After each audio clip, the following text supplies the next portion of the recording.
somos campeones de América, Di María cerró unas cuantas bocas, Messi se reencontró con Antonella y Moria fue al obelisco y le mandó un besito a Bolsonaro. 28 años después, gracias Dios, gracias Diego, gracias Messi.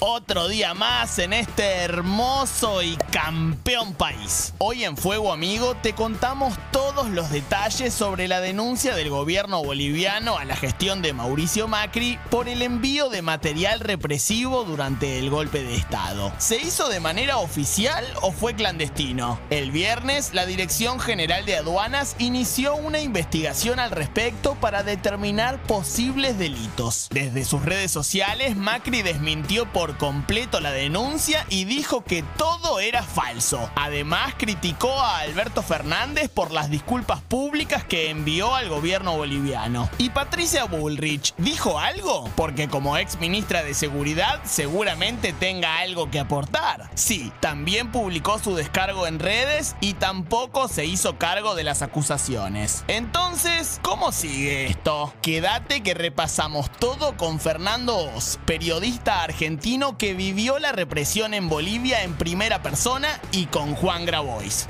Mirá que acá se va a armar un quilombo. Arranca Fuego Amigo, un programa campeón de América. De la mano de Leo Messi, toda la vuelta vamos a dar.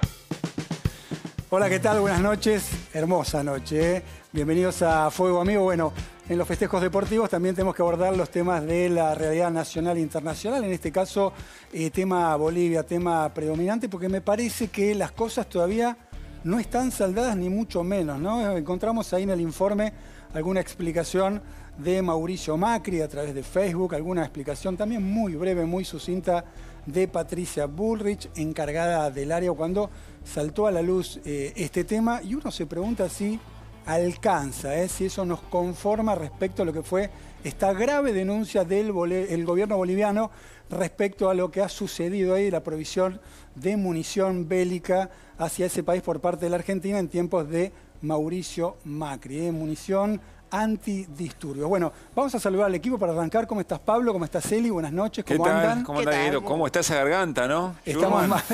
Un poquito Alguien más. gritó demasiado. No creo ser el único. No creo ser Aquí el no único. está la médula, Schurman, ¿no? Bueno, doctor, escuchaste a Macri, escuchaste a Bullrich. Sí, efectivamente, más bien los leímos, digamos, ¿no? A mí, yo coincido con vos, Diego, me parece que acá falta una respuesta en términos orgánicos, en términos de espacio político, y si vos querés también en términos de nombres propios, investidura de un expresidente, de la propia encargada del área de seguridad como Patricia Bullrich, en otros términos. Yo no sé si es conferencia de prensa, no sé cuál es el formato, digamos, ¿no? Pero un mensaje en Facebook, un mensaje en redes sociales me sabe a poco, y también me parece que tiene que ver con cierto desconcierto respecto de cómo encarar la respuesta. El jueves dijimos acá, por información que creo que vos habías traído, Diego, y nosotros acá en el panel con él, y confirmamos que la respuesta iba a ser: esto no existió y es una cortina de humo para que el gobierno desvíe la atención. Bueno, efectivamente fue así. A mí no deja de sorprenderme esa respuesta, porque es una respuesta que en el momento que aparece un elemento contundente que lo desmiente, se acabó. Distinto es decir, bueno, por lo que intentó Fori después, ¿no? El ex canciller. Bueno, yo no lo vi, por lo menos por mi despacho esto no pasó. Bueno, nadie puede pedirle que se autoincriminen, ¿no? Son los señalados y seguramente ellos lo que están diciendo... Pero ellos están diciendo, no existió, es falso, es apócrifa. Peor, una operación política, ¿no? Lo enmarcan, me parece, las habituales denuncias de campaña. Me parece que hay que esperar también los resultados de las investigaciones que pide el gobierno. Creo que ahí vamos a tener algún elemento más clave, y por ahí genera también una reacción diferente de parte de Macri, de parte de Bullrich. Bueno, hay documentación concreta. Digo, esto pensarlo simplemente como una movida política queda corto. ¿Puede haber algún tinte político? Puede haberlo. Pero no es eso solo, claramente. Hay documentación en este caso, ¿no? Sí, efectivamente, porque lo que dice tanto Macri como Patricia Bullrich es que esa misiva, esa carta de disculpas era apócrifa. Bueno, en realidad existe el original que está en poder de la Fuerza Armada Boliviana. Y después también hay en el libro de movimientos, de actas de la propia embajada argentina en Bolivia, existe el registro de haber recibido el ingreso, digamos, del sobre con la carta. Todo eso existe, todo eso es real y el vuelo existió. Claro. Y además, seguramente a lo largo del programa vamos a escuchar testimonios de más material del que efectivamente se pone arriba de la mesa, ¿no? Bien, tenemos a Sabina Frederick, la ministra de Seguridad de la Nación, a propósito de este tema que pidió una investigación. Vamos a ver qué decía hoy en CN Radio.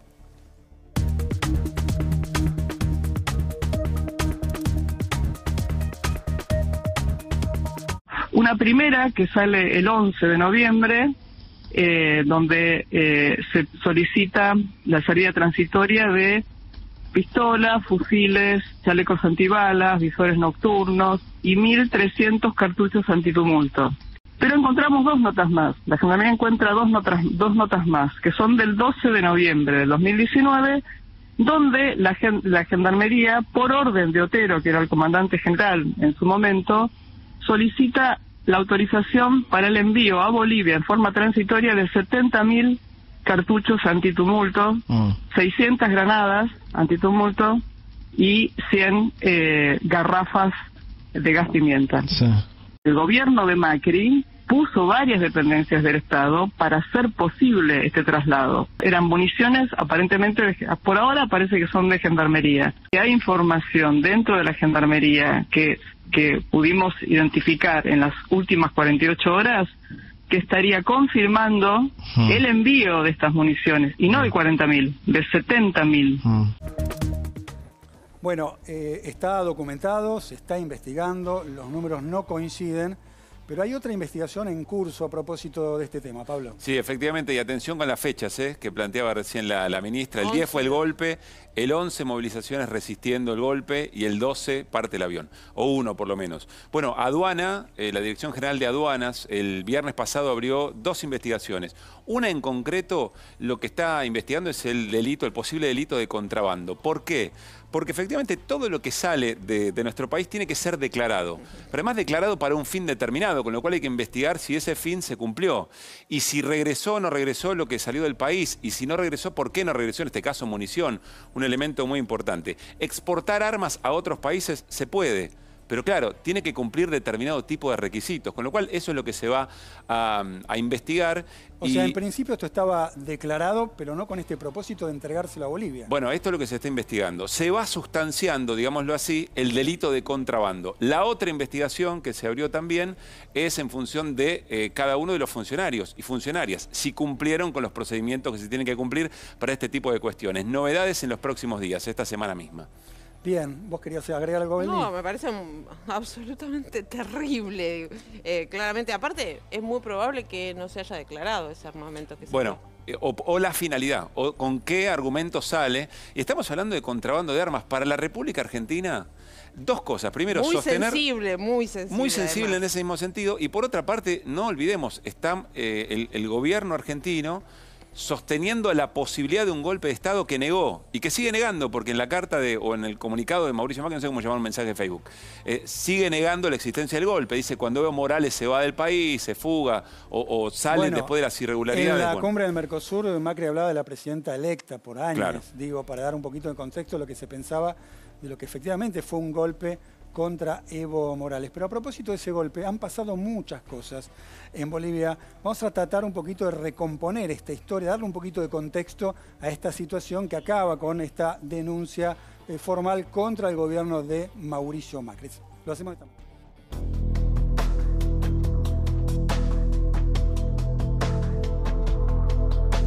8 de noviembre de 2019. Bolivia vive días agitados a nivel social y político. Las calles se tiñen de violencia y la policía deja de responderle al presidente Evo Morales. El golpe estaba cocinado. El 10 de noviembre, en un intento de pacificar el país, Evo decide dejar la presidencia. Estoy renunciando justamente para que mis hermanas y hermanos, dirigentes, autoridades del movimiento al socialismo, no sean hostigados, perseguidos, amenazados. 2 días después, Jeanine Áñez se autoproclama presidenta de Bolivia. Ha permitido que la Biblia vuelva a entrar a Palacio. Con el apoyo de las fuerzas policiales y militares, la derecha boliviana toma el poder. ¡Que viva la Policía Nacional!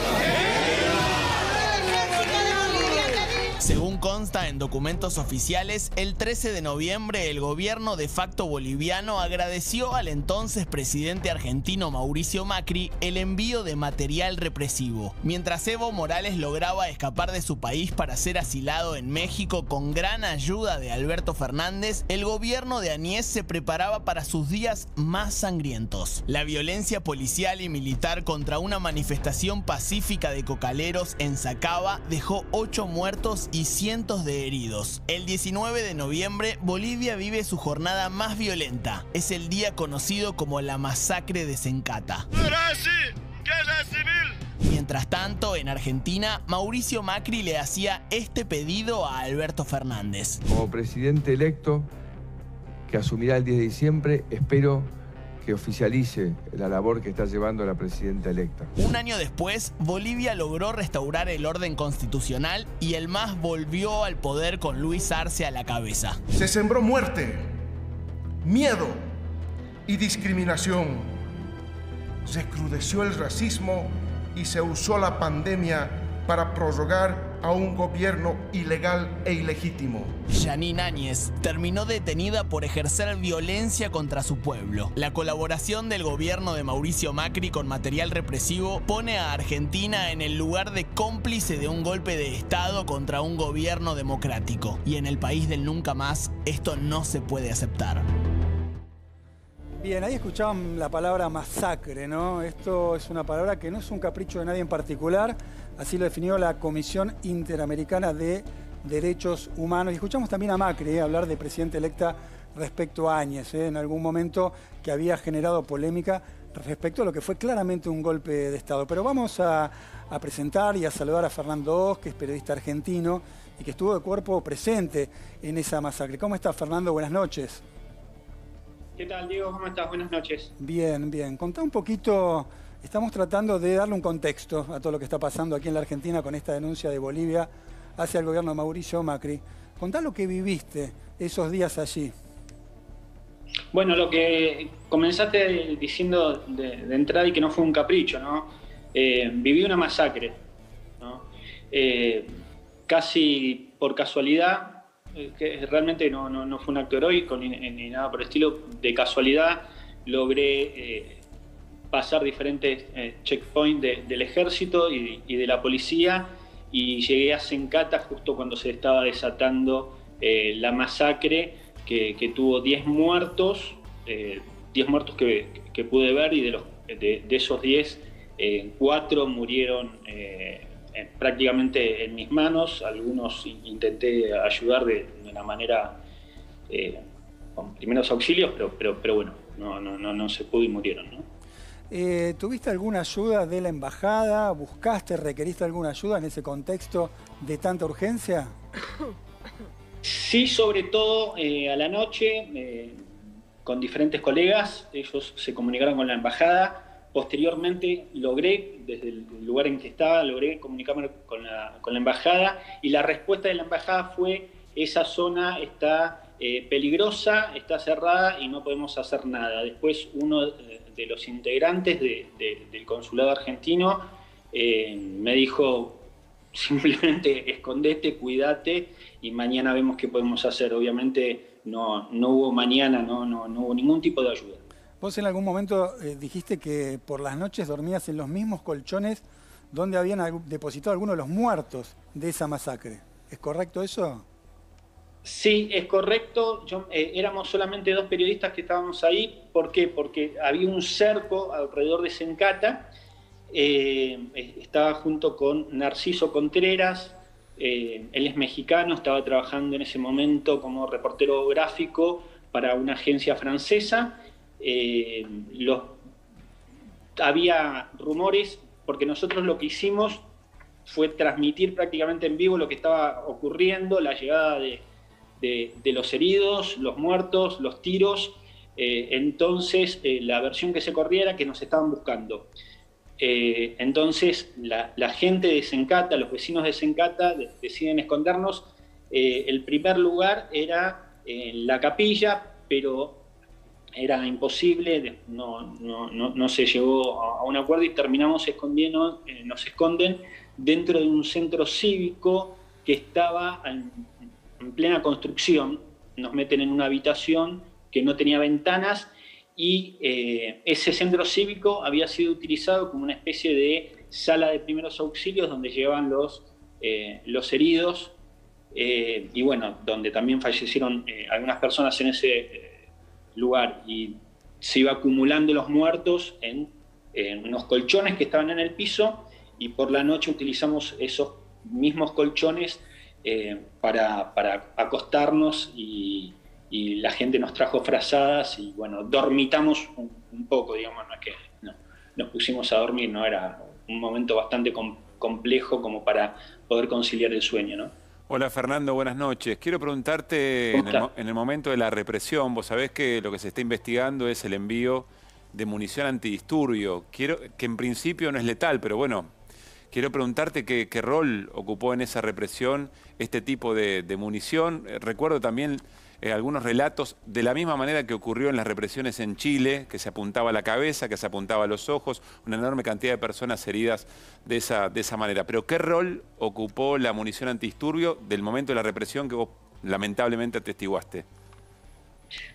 Sí, dos cuestiones respecto a eso. Una es que ese tipo de elementos de represión también matan, y también quitan ojos, y eso también lo viví en carne propia en dos oportunidades que estuve en Chile, de los cuales uno fue uno de los peores momentos, donde bueno, también ahí murió una persona un par de metros mías, y bueno, también vi otras personas con heridas oculares. Es decir, te dicen no letales, pero depende de la manera que se utilicen, claro. Porque si te tiran con un proyectil, con postas, el AT-1270 de cerca y te apuntan a la cara, como sucedió en Chile y como también sucedía en Bolivia, y la podés pasar muy mal y podés también perder la vida. Eso por un lado. Por otro lado, digamos, no es el primer lugar de conflicto que me toca cubrir, y tengo cierto conocimiento por diferentes cursos que hice con Naciones Unidas respecto a armamento en zonas de conflicto, y en la lista esa, sí, vi material en Bolivia de esa lista, específicamente las granadas CN y las C5, las vi actuar en Bolivia. No sé si eran las que aportó Argentina o no, eso no lo puedo saber, pero sí las pude distinguir, incluso los cartuchos AT-1270 también. El resto, digamos, los gases lacrimógenos, los spray, no los vi. Fernando, ese tipo de municiones la vi no en el ejército, que tiraba con otro tipo de munición, sí en las fuerzas policiales. Déjame sumar a Pablo Stefanoni, que es colega también, historiador, ha hecho un libro sobre la derecha en el mundo, los movimientos de derecha, porque tiene una mirada que va a completar un poquito esto que estás contando, que es lo que ha sucedido in situ, pero hay un contexto también, y por ahí voy a arrancar por el poder judicial, ¿no? Y una palabrita que ronda en la región, que es el lawfare, que de alguna manera es la justicia, metiendo el hocico en la política para tratar de cumplir algún objetivo de alguien. Y yo no sé si esto ha funcionado en aquel momento con el golpe y si sigue funcionando. ¿Cómo estás, Pablo? Buenas noches. Hola, ¿qué tal? Buenas noches. ¿Cómo están? ¿Escuchaste la pregunta? Sí. Bueno, creo que el tema de la justicia en Bolivia es un tema bastante sensible porque es una justicia muy poco independiente, y eso fue así antes del gobierno de Evo Morales, durante el gobierno de Evo Morales, después del gobierno de Evo Morales.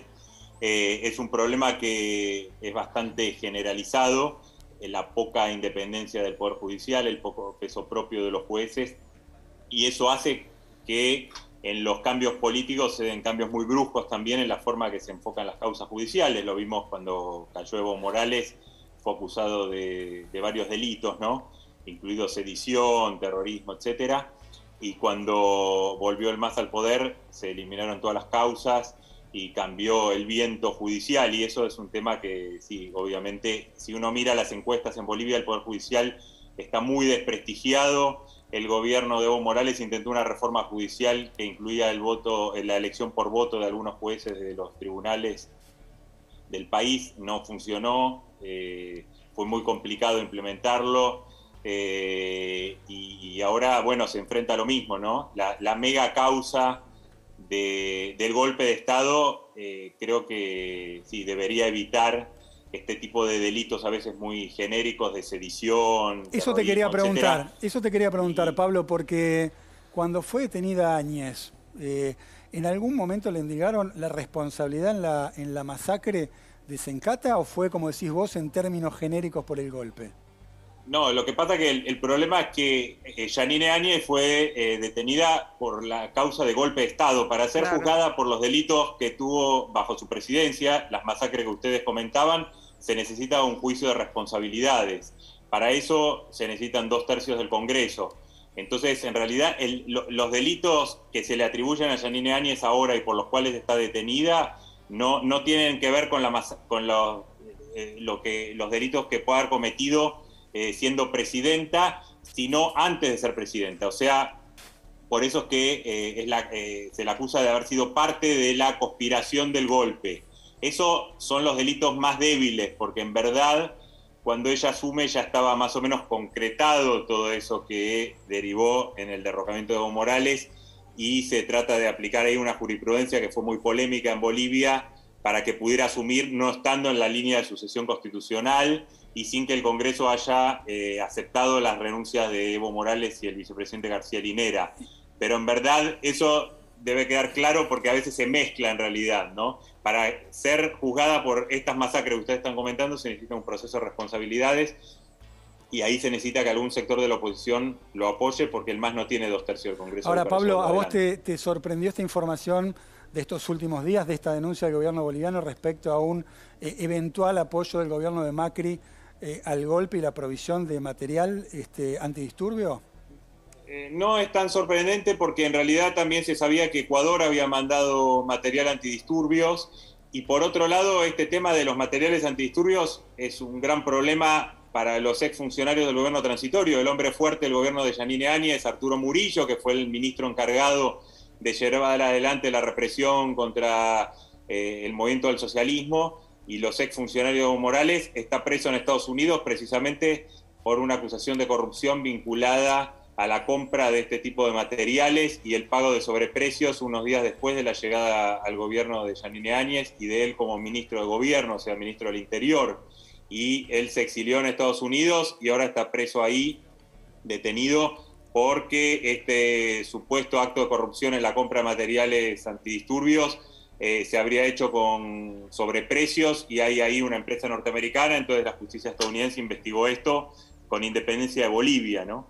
Entonces es un tema que estaba ahí en el tapete por distintas cuestiones, ¿no? El tema, sumado a que efectivamente fue un gobierno que entró con un discurso democrático, digamos, y rápidamente fue muy revanchista respecto a la militancia vinculada al movimiento del socialismo y al gobierno anterior, y entró en esa deriva, ¿no?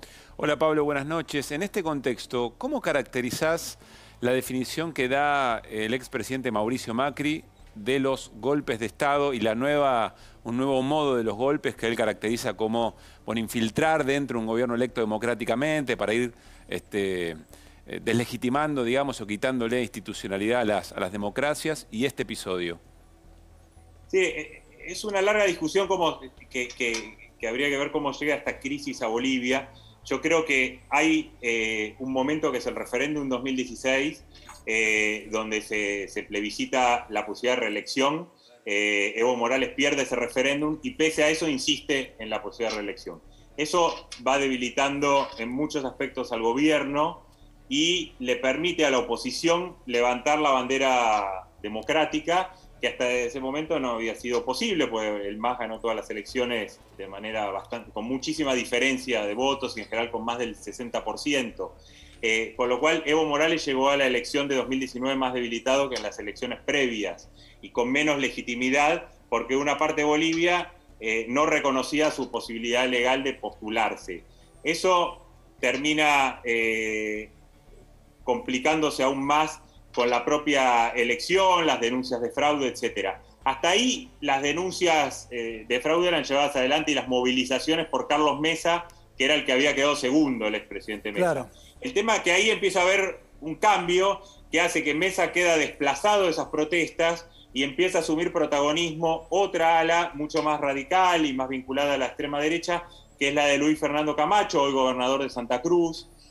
Y eso se articula con un motín policial y con algunas acciones de las Fuerzas Armadas, sobre todo la Fuerza Aérea. De hecho, el excomandante Gonzalo Terceros viene de la Fuerza Aérea, que está involucrado en esta carta y demás, ¿no? Que habría movilizado aviones y demás sin autorización antes de la renuncia de Evo Morales. Entonces, ahí hay una deriva que termina en esta asunción de Yanine Áñez sin estar en la línea sucesoria y en la sugerencia de los militares de que Evo Morales renuncia, y ahí es donde toma esta dimensión de golpe, ¿no? Pablo y Fernando, gracias por aportar este contexto histórico. Nos hacía falta también para ir entendiendo un poquito con lo que tiene que ver con este capítulo de alguna manera local y que aparece en escena el gobierno de Macri con esta denuncia del gobierno boliviano. Gracias, insisto, por este aporte que nos ayuda a contextualizar lo que viene pasando. Buenas noches. Gracias a ustedes, buenas noches. Gracias a vos. Bien, ahí estaba Pablo Stefanoni y Fernando Oz, que nos han aportado en esta noche de Fuego Amigo por un tema candente, donde aparece la Argentina en el medio. Pero vamos a seguir hablando de este tema con el invitado de esta noche, que es Juan Grabois, y lo presentamos de esta manera.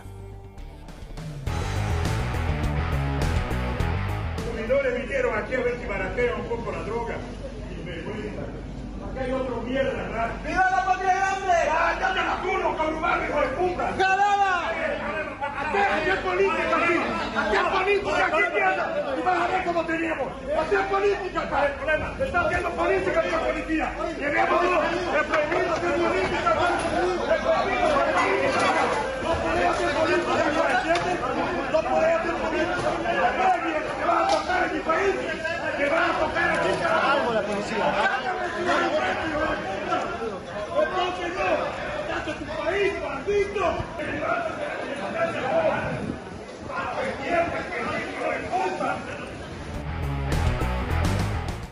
Bueno, gracias por estar con nosotros. Te causa gracia. Refresca un poquito a la gente, por ahí no recuerda eso. Contá un poquito qué pasó. No, cuando fue el golpe de Estado, hay que ser muy canalla para decir que no fue un golpe de Estado, porque las Fuerzas Armadas salieron a exigirle la renuncia al presidente, que estaba dentro de la vigencia de su mandato.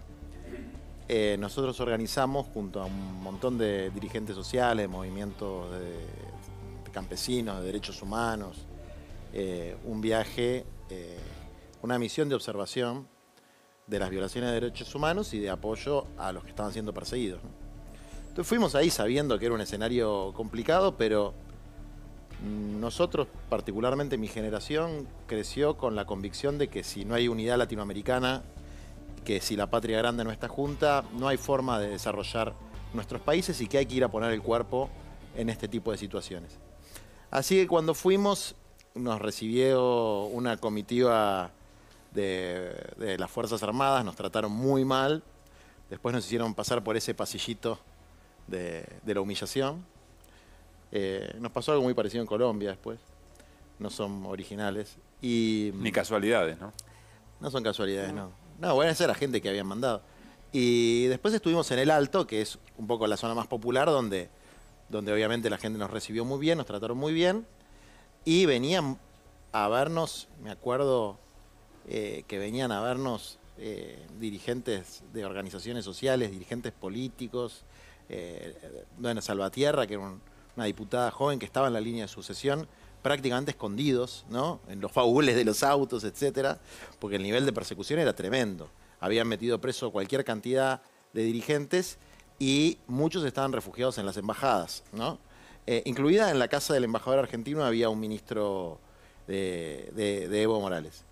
Y nosotros fuimos también con la conciencia plena de que había un apoyo no solamente político, sino logístico del gobierno de Mauricio Macri al golpe del Estado. ¿Por qué decís eso? Mira, nosotros lo denunciamos el día exacto de la firma de la nota de este comandante de la Fuerza Aérea, porque unos 5 días antes habían entrado 10 camiones militares por la frontera con Jujuy a Santa Cruz de la Sierra, supuestamente para hacer ayuda humanitaria por unos incendios. 10 camiones militares, que nadie revisó. Y eso tiene que incorporarse a la causa que está siguiendo el fiscal de Córdoba, creo que. ¿Y alguien lo denunció? Sí, nosotros lo denunciamos. ¿Pero a la justicia o públicamente? No, públicamente. Públicamente, pues la verdad es que eso estaba con la cobertura de Gerardo Morales y Macri como una acción humanitaria. 4 días antes había estado Ivanka Trump en el mismo lugar con una comitiva gigantesca de personal de inteligencia norteamericano en el mismo punto. Y 20 días antes, y esta es documentación que también presentamos públicamente, hubo una reunión donde estuvo el director del hemisferio occidental del Departamento de Estado norteamericano en Bolivia, a la que fue invitado el embajador argentino, de la que participó un funcionario de la embajada argentina, el embajador de Brasil, el embajador de Perú, el embajador de la OEA, donde les pidieron explícitamente, según un informe que consta en Cancillería y que Furí vio, que se le pedía a estos países que empiecen a levantar la voz para enturbiar la transparencia de los comicios. Es decir, hubo una coordinación hemisférica que cualquiera que quiera ver la prueba dura la va a poder comprobar. Yo no sé cuánto de esto se puede judicializar o no, la verdad que no lo tengo claro. Lo importante es la elección política. Y la elección política es que no pasan por casualidad las mismas cosas en distintos lugares. No por casualidad Moro y Bonadío eran amigotes y los dos iban a las mismas conferencias en países extranjeros y los dos participaron, en el caso de Brasil, del encarcelamiento de Lula y en el caso de Argentina, la persecución de Cristina. Macri dice, Sí. ¿no? No sé si leíste la leí, respuesta que dio. Dice, es todo mentira. Esto está hecho para tapar el manejo de la pandemia, ¿no? Lo que va a ser la previa a una semana donde eventualmente se van a llegar a los 100.000 fallecidos en la Argentina. Bueno, eso revela dos situaciones. Primero, que están esperando con el cuchillo entre los dientes que aparezca esa cifra para montarse vil y canallescamente sobre una cifra muy dolorosa para todos los argentinos, porque todos hemos perdido amigos, parientes, compañeros, compañeras en esta situación. Entonces están esperando con el cuchillo entre los dientes para montarse en eso de manera, digamos, canallesca. Y lo otro es que no tiene argumentos para explicar.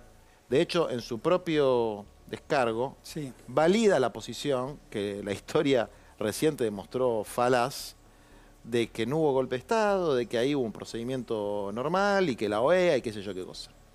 Entonces, Mauricio Macri fue, y por eso el gobierno de Trump le pagó financiando su campaña con ese préstamo absolutamente escandaloso del Fondo Monetario Internacional a Argentina, fue la cabecera de playa de la estrategia hemisférica de los norteamericanos.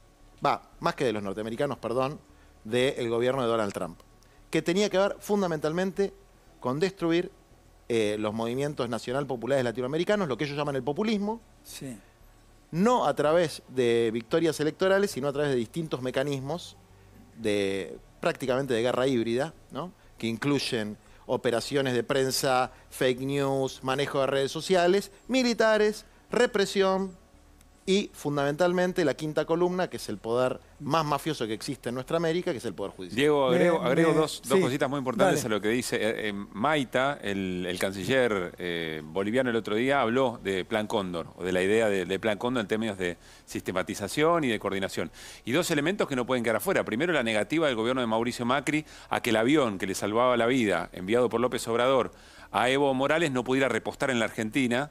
Y el otro elemento es que Álvarez García, el que era efectivamente embajador argentino en Bolivia, dijo, respondiendo a esta situación, que lo que él hizo fue una decisión personal de tratar de proteger la vida, digamos, de periodistas argentinos, de funcionarios del gobierno de Evo Morales. Fuerte decisión personal, más allá de las directivas del gobierno. Sí, es el propio Álvarez García quien termina confesando que él intentó que el avión aterrizara en la Argentina y no lo dejaron. Me consta, yo estuve en la embajada, me pueden haber engañado, pero yo hablé con el embajador, que el embajador estaba indignado por la posición de Furí, que el embajador tenía plena conciencia del apoyo del gobierno argentino al golpe de Estado. Esto yo lo puedo testificar. ¿Cómo? A ver, pará. Repetilo. El embajador argentino en Bolivia... Álvarez García. Sí, Normando se llama de nombre. Sí. Que es un tipo del espacio de Morales, de Gerardo Morales. Ministro de Morales, sí, en Jujuy. Tenía plena conciencia del apoyo del gobierno nacional al golpe de Estado en Bolivia. Plena y absoluta conciencia. Tanto es así que... Es grave lo que estás diciendo, ¿no? Se ocupó, no tengo ningún problema, digamos, porque es la verdad. ¿Pero se puede comprobar eso, Juan? Sí. Se ocupó de enviar los cables respectivos a la Cancillería, contando esta reunión que hubo con el director del Departamento de Estado para el Hemisferio Sur en la Agregaduría de Negocios de Estados Unidos, contando lo que se habló, contando lo que estaba pasando, refiriéndose a la situación como golpe de Estado. Todo eso consta en los archivos de Cancillería y la Cancillería, digamos, descartando el planteo de su propio embajador en Bolivia, tuvo una posición absolutamente distinta, digamos, ¿no? Esto me consta, lo vi, lo escuché, lo hablé con el ex embajador, no sé si sigue siendo embajador, con funcionarios de la embajada. Fue parte de lo que fuimos a hacer ahí. Prácticamente lo que está diciendo es que el gobierno argentino entregó a Evo Morales porque no le permitió escaparse de Bolivia y venir aquí. El gobierno argentino fue parte de la operación para el golpe de Estado. Fue parte de esa operación, fue parte de la operación cumpliendo los deberes. Perdón, lo que quiero decir es más que el golpe. Sí. Es la posibilidad que maten a Evo Morales. Yo toda la parte del avión, la verdad es que no la tengo muy clara, entonces no quiero hablar de lo que no sé. Yo hablo de lo que sé. Y lo que sé es que hubo una decisión política del gobierno de Mauricio Macri de avalar el golpe de Estado, no solamente de avalarlo, de colaborar en su preparación, y a mí no me cabe la menor duda de que colaborar logísticamente con la represión posterior. Bien.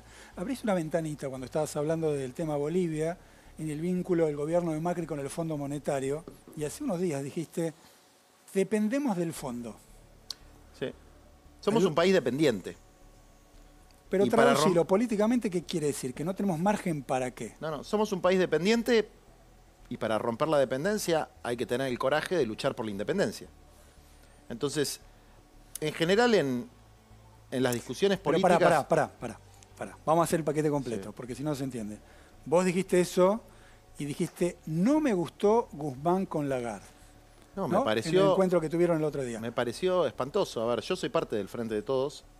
Ahora, lo cortés no quita lo valiente. ¿Estar ahí automáticamente significa claudicar ante el Fondo Monetario?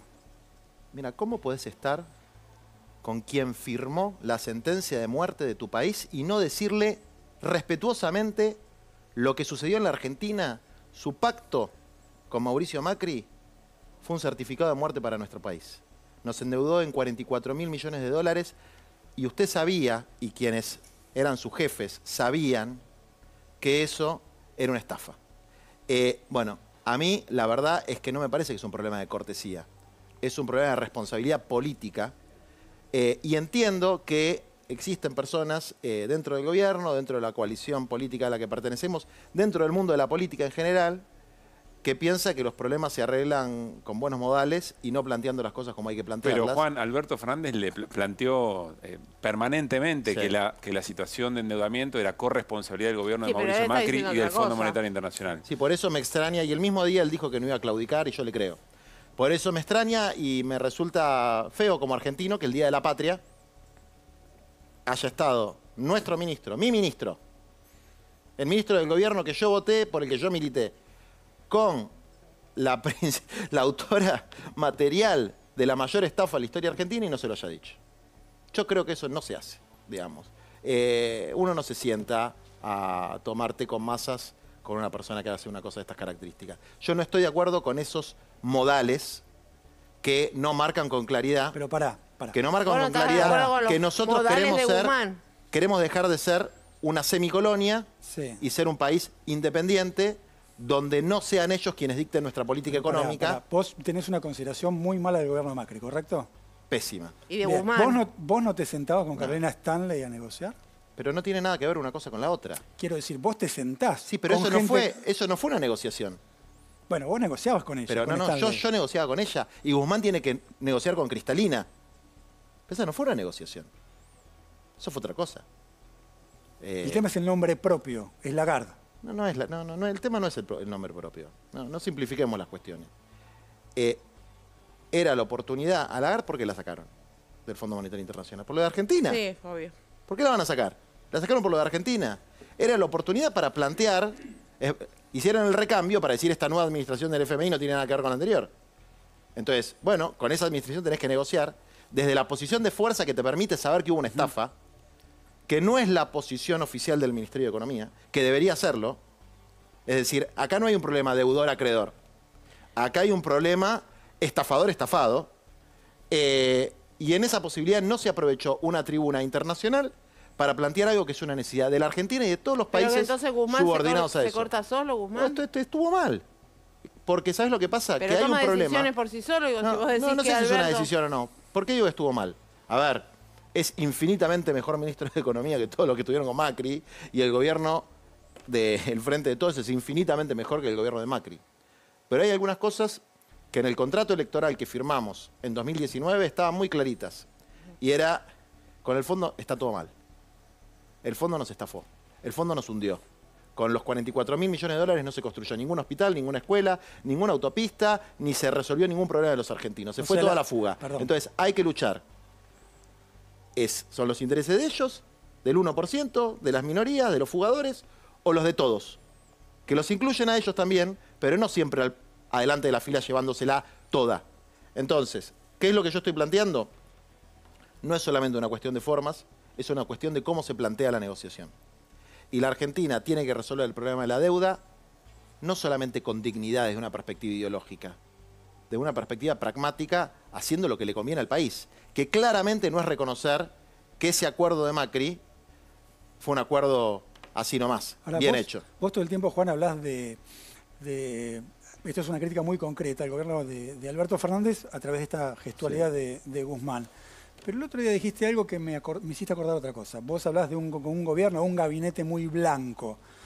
Y hace un par de años atrás, criticando a Matías Lamens como candidato a jefe de gobierno porteño, habías dicho, y lo eligieron porque habla bien, está bien vestidito y demás. Hay un problema de eso. ¿Cuál es el problema que estás viendo ahí? No, hay un problema de que tiene que ver con la sociedad líquida, del Instagram, del Twitter, de la fotito. Es decir, no estoy hablando de nadie, mucho menos de Guzmán, que me parece un tipo brillante. Pero vos podés ser tremendo salame, pero si salís bien en la foto y pegás bien en una encuesta o en un focus group, te premian. Si le caíste bien a el que toma la decisión, el que tiene la lapicera, como se dice, entonces no hay, ¿viste la famosa meritocracia? No hay meritocracia. No se definen los funcionarios por su capacidad, sino por la facha, por la pinta. ¿Eso pasa en el Frente de Todos? Eso pasa en todos lados, pero no te quepa la menor duda que pasa en el Frente de Todos. Entonces es un problema de la degradación de la política como instrumento de transformación de la realidad, donde además de tener capacidad intelectual, de capacidad de gestión, de tener la personalidad que se requiere para liderar determinados procesos, además de tener firmeza, además de tener convicciones, hay que tener formación política e histórica. Entonces, tener formación histórica en lo que al FMI respecta y en lo que a este tipo de cuestiones geopolíticas respecta, es no hacerse el canchero de que la tenés recontra clara y que es todo pragmatismo, porque la Argentina tiene una historia con el Fondo Monetario Internacional y porque Latinoamérica tiene una historia con la coordinación hemisférica de los ataques a los procesos populares. Pero ¿y cuál es la alternativa, Juan? ¿No pagar? No, la alternativa es cambiar el modo de negociación. Dejar de negociar como acreedor y deudor y empezar a plantear estafador-estafado. Y eso se plantea en los foros internacionales como aquel en el que estuvo Guzmán. ¿Por qué?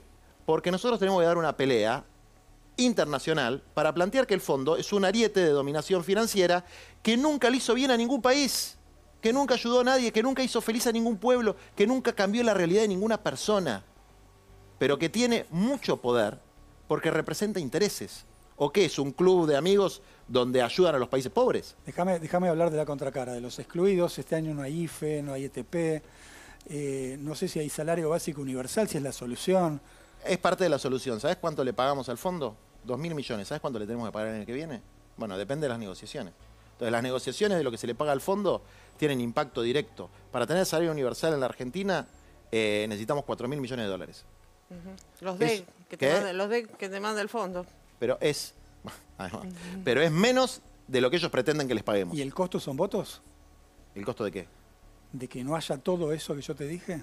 No, yo esa parte no la entiendo muy bien, no lo tengo muy claro, digamos, cómo en términos electorales puede pasar el año. Yo creo que vamos a ganar porque el pueblo interpreta que más allá de los errores que se pueden haber cometido, el Frente de Todos es una coalición amplia que tiene un sentido histórico fundamental, que es frenar el avance de este neoliberalismo salvaje y violento que representan los Macri, las Bullrich y sus adalides con rostro humano, ¿no? Como puede ser María Eugenia Vidal o la propia Carolina Stanley, con la que desde luego yo tenía que negociar como tendría que negociar con cualquier otro que venga, porque es el rol de un dirigente social, negociar con el que le pone enfrente. El problema es saber qué intereses representas cuando negocias. Que no te pase, como decía Evita, de ser un dirigente que por una sonrisa, un banquete o por ahí un puesto en el futuro en algún organismo internacional, te querés parecer más a ellos que a tu pueblo, ¿no? Entonces, a mí esas cosas no me gustan, no creo que sean buenas para la Argentina. Tienen que ver con esta idea que yo se lo he dicho a Alberto y creo que lo reconoció también, que se equivocó, esta idea de que venimos de los barcos. El peronismo fue... Reconoció que se equivocó, pero públicamente no lo dijo, ¿no? Yo creo que en parte sí. Fue el aluvión zoológico de los cabecitas que venían de las provincias, que no vinieron de los barcos. Eso es el peronismo. Es el subsuelo de la patria sublevado contra el 1%, contra los de arriba. Eso es lo que tiene que representar, por lo menos una parte de lo que tiene que representar el Frente de Todos. Y esos, y con esto termino, Sí. ¿Y esos tienen que estar en la lista? Obviamente. ¿No solo los blancos? A ver. ¿Decís vos? Yo soy bastante blanquito, te diré. Tengo 2 títulos universitarios, por eso yo no quiero estar en ninguna lista. Quiero que esté Nati Saracho, que es una cartonera de Villafiorito, que esté Elsa, que es una horticultora de La Plata, que tuvieron que con sus manos trabajar y que se formaron políticamente resistiendo al macrismo y también luchando contra la pobreza en gobiernos anteriores. Entonces, esas son voces que tienen que estar. Bien. Y son parte de lo que somos. La coalición es esto. Es gente que vino de los barcos, es gente que vino de la tierra, que vino de la Pachamama, es gente que tiene mejores modales, pero también es gente que va al frente y que quiere pelear. Bueno, vamos a ver si Alberto te da bolilla. Gracias, Juan. No, de nada. Pequeño corte en Fuego Amigo y ya seguimos.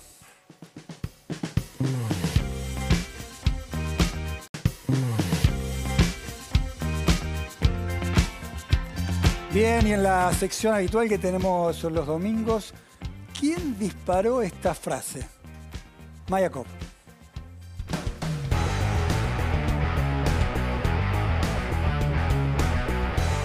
En 13 días cierran las listas y el panorama político está empezando a recalentarse. Uno que no está muy hot es el que tiró la frase de esta semana. ¿Qué dijo? Esto. Yo hasta que no vea que hay un cambio en las propuestas, en los programas, que tal vez harían incompatible la continuidad de este frente, no voy a apostar por nadie, no me ilusiona a nadie, no me erotiza a nadie. Esta semana un personaje de la política dijo que ningún candidato del radicalismo lo erotizaba. ¿Escuchaste la frase? No la había escuchado. Lo dijo Alberto Fernández, lo dijo Ricardo Alfonsín o lo dijo Martín Lustó. Lo dijo Alberto Fernández. ¿Martín Lustó? Y seguro Albertito. ¿Ricardo Alfonsín? Lo dijo Ricardo Alfonsín. Pero esta semana sí falleció. Ricardo él dijo. Eso, totalmente. ¿Estás de acuerdo con esta declaración de Alfonsín? No, porque seguramente haya muchos radicales honestos y erotizantes. Si el padre se llega a levantar, sabe dónde lo tira. ¿Por qué esa maldad? ¿Por qué pensás que dijo eso y por qué estás de acuerdo?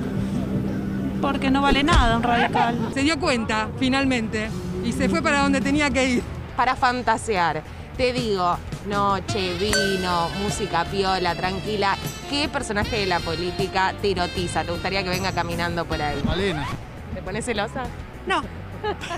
¿Y a vos quién te gustaría? Lustó. ¡Toma fuerte y aliento de perro! ¡Epa!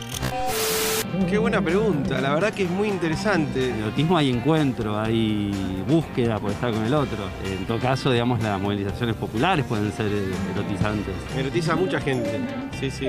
Me gusta mucho Cristina, obviamente, es la mejor política del país. Vos sabés que sí. Vos sabés que sí. Vos sabés que sí. No te erotiza ningún personaje de la política. No, realmente no. ¿Qué grado de charme, de glamour tiene Lilita Carrió? Decime. Nada, absolutamente nada.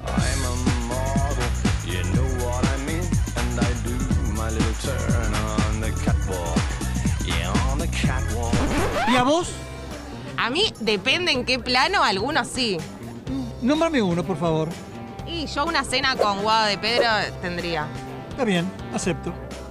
No podés venir. Acepto lo que No podés venir. Acepto. Lustó me erotiza, ¿qué querés que te diga? Lustó es erotizante. El gobernador de la provincia de Buenos Aires. Y el jefe de gabinete, sobre todo. Santiaguito. Yo cuando pongo el tapón la bañera se llena, querido. Por favor, quiere vija, claramente. Pero ya creo que está comprometido, así que mejor no imagino demasiado. Bueno, pero un viernes le decís, Carla, anda, que me voy a ver a Martín. Tomate el finde. Un clavo saca otro clavo. Bueno, viejo, basta de cosificar. ¿Nos tiene que erotizar a alguien de la política? Muy fuerte, algunos agregados, muy fuerte, muy buen informe. Ahora, ¿Usted? es interesante... No, espere, Caruso. ¿A usted le erotiza a alguien de la política? No, la pregunta sería, ¿qué es lo que nos erotiza de la política?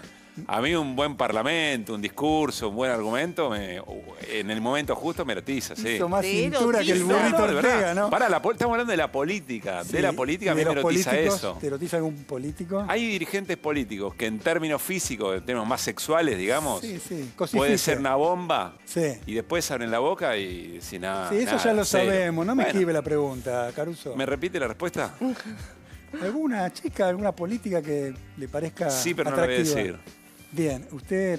No, para nada, soy una persona muy seria. Qué flojito que me salieron. No, pará, ¿por qué no? ¿Por qué no? Pará, que el erotismo te ponga en el lugar de lo no serio me parece terrible. ¿Cómo lo erótico te va a poner en el lugar de lo no serio? ¿Dónde vamos a parar? Estoy contestando a la pregunta de... ¿Es serio o no es serio? Diego. Para mí no es serio lo que usted está preguntando, así que no voy a contestarlo. Se me puso nerviosa la pescar. Bueno, vamos ¿Y Boston? No, bien, gracias.